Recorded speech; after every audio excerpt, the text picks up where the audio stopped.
Internationally, India's position is that Annex 1 countries need to adopt deeper emission cuts, and they have adopted position of large group of developing countries that developed countries need to reduce at least 40% GHG emissions by 2020 compared to 1990 levels. In exchange, developing countries are willing to adopt low carbon strategies that are that can be measured, reported and verified by international experts.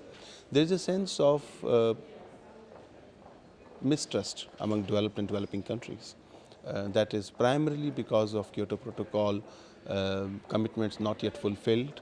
It also comes from all the negotiations happening in other areas like WTO or CBD or UNCCT, and developed countries have failed to deliver, and that mistrust has created a deadlock in climate change negotiations here. One of the concerns Indian delegates have also expressed that efforts are being made by developed country that they want to offload all their commitments slowly through their excellent negotiating skills on developing countries. This is one fear.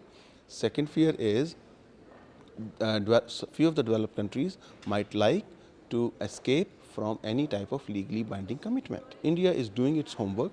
India is also negotiating and communicating that to counterparts here that we will be ready in next 2 months in terms of number, but Annex 1 developed countries have not yet released their numbers on the table. And if they don't deliver until December, then I don't think deal will be possible, because once developing countries also need some time to go back and calculate their own numbers in the light of what are the numbers in terms of finance and what are the numbers in terms of commitments from developed countries, and then come back and report. So if those numbers comes in the Copenhagen, then argument from developing countries could be that we need at least 2 to 3 months to come back and put our numbers on the table before we seal a deal.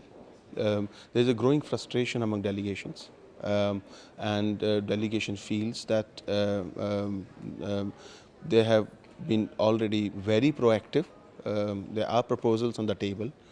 Proposal from G77 on finance, how much money can come in, or proposal on what type of structure can be framed. But in terms of Annex 1 commitments, even on finance, but nothing has moved. There is no response from developed countries, and there is a politics going on, and there are compromises that are being made in terms of what can be done. However, that's not what science expects. Science asks for a big action, greater commitments, a collaborative action. I don't see that is happening at present.